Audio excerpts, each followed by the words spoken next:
बिस्मिल्लाहिर्रहमानिर्रहीम। अस्सलाम वालेकुम। Health and beauty tips channel में सब दोस्तों को खुश आमदीद। उम्मीद है आप सब खुश होंगे।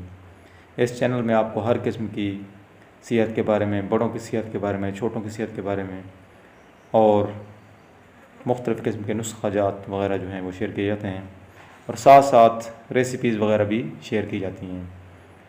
आन करीब हम एक नया सिस्टम लेकर आ रहे हैं जिसमें हम इंशाल्लाह आपको एलोपैथिक अद्वियात यानी जिसमें पैरासीटामोल, पैनाडोल, इस तरह की जो अद्वियात हैं उनके बारे में बताएंगे और बीमारियों के इलाज के बारे में भी आपको नुस्ख़ाजात इंशाल्लाह शेयर करेंगे।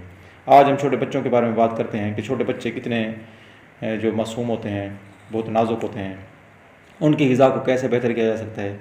इस सारे वीडियो में सब कुछ लिखा मौजूद है, तहकीकात मौजूद हैं मुख्तलिफ़ माहिरीन की, तो आप इसको पढ़ें अच्छे तरीके से। बच्चों का ख्याल रखें। बच्चों की नशोनुमा बहुत अहम होती है क्योंकि पूरी ज़िंदगी फिर उनका जो जिस्म के हिस्से बनेंगे ना अभी छोटी उम्र में ही, पहले 2000 जो दिन हैं यानी 5 साल हैं उनमें फिर वो काम आते रहते हैं। तो इस वीडियो में आपको बहुत सी मालूमात मिलेंगी। आप इसको अच्छे तरीके से पढ़ें, देखें और चैनल को सब्सक्राइब भी लाजमी करें और अपना बहुत सारा ख्याल रखें। अल्लाह हाफिज़।